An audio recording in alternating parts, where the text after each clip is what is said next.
All right, and we are moving on to post-classical African political organization for you in the class and those of you listening at home. All right. So, once the Bantu spread, as they were continuing to spread, they formed their societies. One last thing I want you to remember is the Bantu weren't like aimlessly spreading, like we're going to go live here following animals. No, they were spreading with their civilization, their farming as they spread. It's why they were able to defeat the people around them. So, as African people moved and as they were establishing themselves in new places to live, they developed increasingly complex forms of government to organize their society. Now, one thing that was very common is it's called a stateless society. And it doesn't mean there was like no government at all. It doesn't mean like it was just kind of random nomadic. That's not what it means. But they had something that was called a stateless society. Basically, they did not develop an elaborate hierarchy of officials. So there wasn't this like, here's the king, here's the nobles, here's the peasants, here's the slaves, that we normally see in these ancient societies. They didn't really have that. So there wasn't the hierarchy. It was more egalitarian, which means it was more, people were more equal in the African societies. Actually, if you were a common person living in a society, you might have, if you could have chose one to live in an ancient society, to live a normal life, you might have wanted to live in the African society because if you were a peasant or a slave in Samaria or Egypt, would that be a fun existence? No. No, so it was a stateless society, which meant it was more equal than most other places in the world. Now, the Bantu peoples, they governed through kinship groups. Which basically meant like extended families. Why I put like a big family tree up here.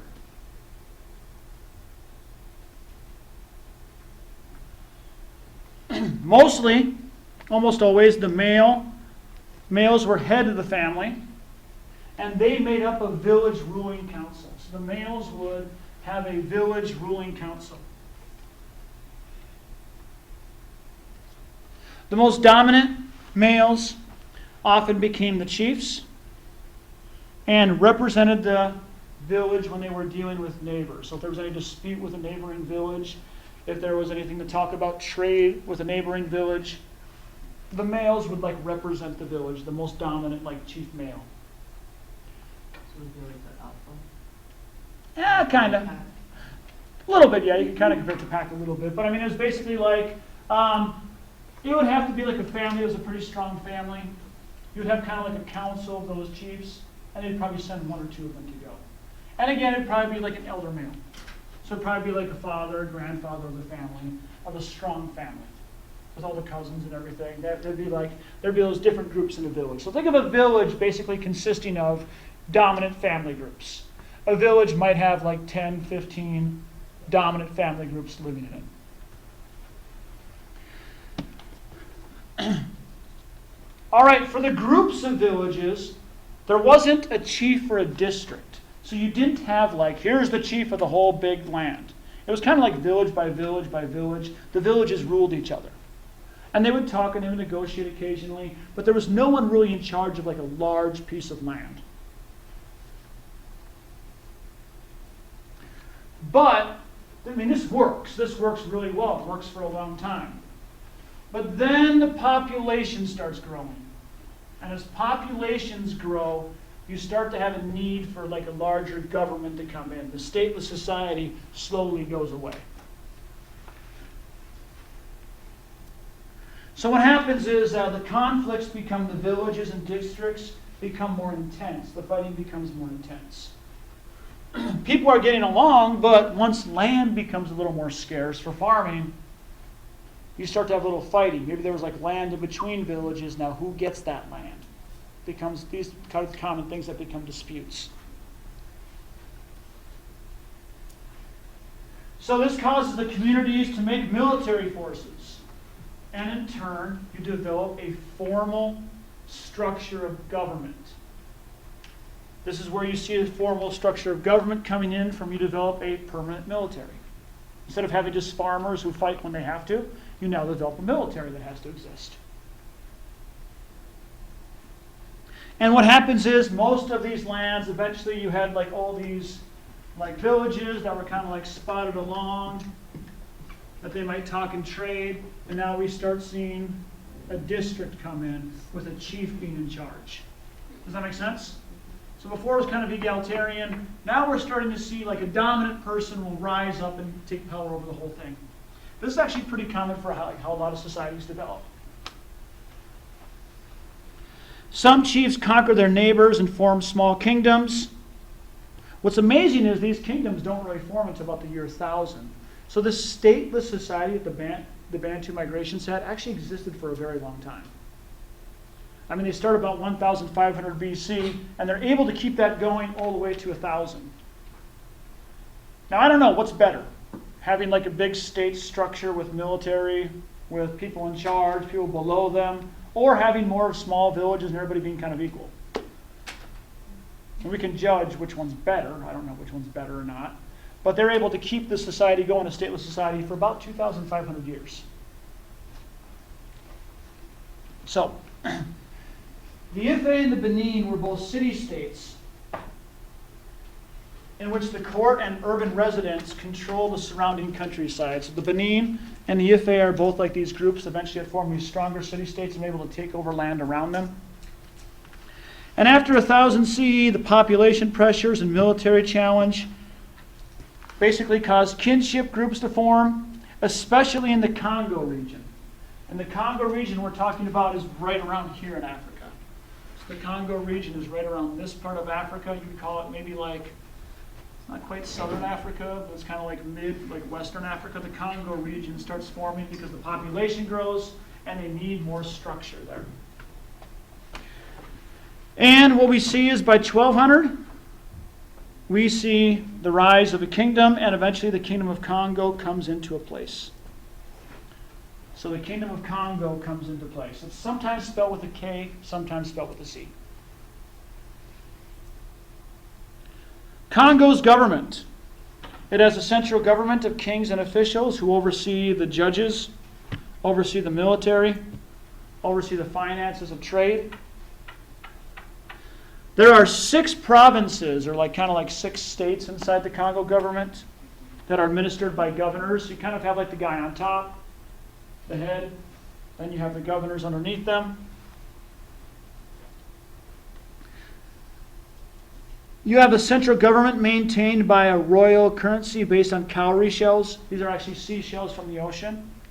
So you have a government that forms and has a whole system based on cowrie shells, which are the form of money. So actually shells are used as money. Sadly, what will happen with cowrie shells in the future is that a lot of cowrie shells used as money will also then be used in the slave trade. But that's in the future. In the future, we'll get there later on. This provided effective organization until the mid-17th century, until the mid-1600s, when Portuguese slave traders come in and are able to undermine and take over the government. So the Congo were able to develop this government until about mid-1600s, mid-17th century, when the Portuguese come in and are able to take over rule from the Congo.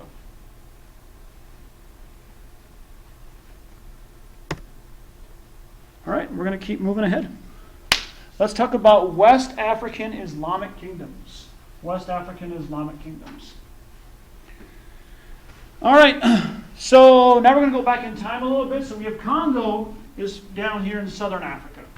So you got to remember this when we're talking about Africa. Don't think about Africa as one place. Congo is developing an empire down here. The West African kingdoms we're going to talk about are up here. So they may get some contact from trade, but these are totally different groups of people. Does this make sense? They're both part of Bantu migrations, but they are different groups of people. All right, so let's talk about West Africa now. Now we're going to go back to the 5th century. We're going to go back in time a little bit to the 5th century. So in the 5th century, that would be the 400s again. Thanks to the camel. Jonathan Green talked about this, how there were camel loads, not donkey loads. You can't say ass loads. There were camel loads. So the camel is huge, though. The camel is a huge part of trade because what the camel does is the camel allows trade to happen between northern African societies and West African societies. If you look at here at the map of Africa, again, I'll go back a slide. You have many of the strong northern Muslim societies are forming up here. And what happens is they are now able to trade northern Africa with western Africa when they tried with horses, when they tried with donkeys. It's a desert. What would happen to a lot of those animals? They would die and not make it. The camel, when they start trading with the camel, they realize the camel can make it all the way across. So once the camel starts going, they realize that there's gold here too. Trade picks up. And this is really good for the West African kingdoms because they were kind of isolated before. They could trade maybe with Congo, but being out here, there weren't as many kingdoms they could trade with. But once the camel starts trading between northern Africa for the gold, they have access to Egypt. They have access to up here in Samaria. They have access even to Silk Road goods that come all the way from China. So what happens is trade becomes big in West Africa because of the camel. From the 8th century onward, gold, which is sought from Western and Central Sudan, was the main commodity or the main good in a trans-Saharan trade. The traffic in gold was spurred or was ignited by the demand and supply for coinage. So what happens is in other parts of the world they want to make coins. Coins make it just easy to run your trade.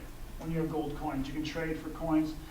Money is much easier to trade with than to trade for goods. Like if I have money involved in trade, I can buy things. I don't have to trade one good for one good. We actually talk about this in economics for senior year. Like let's say I'm a fisherman and I want to trade my fish. Well, I need to say I want some shoes. I have to find someone who actually wants fish, otherwise I'm not going to get my shoes. Or I got to do a pain thing while I trade with this guy because the guy really doesn't want shoes, but he wants shirts. So I'll trade my fish for shirts, and I'll trade my shirts for shoes. See why coins are nice and money's nice? It allows you just to trade for money, and you can buy it. So what happens is in the world, in many civilizations, they want coins so they can keep track of their trade. So we have the Indian Basin trade, we have the Silk Road trade, we have all this trade going on around the world, and they want gold coins for it. And they find a ton of gold in West Africa. So people are willing to go over to West Africa to get gold.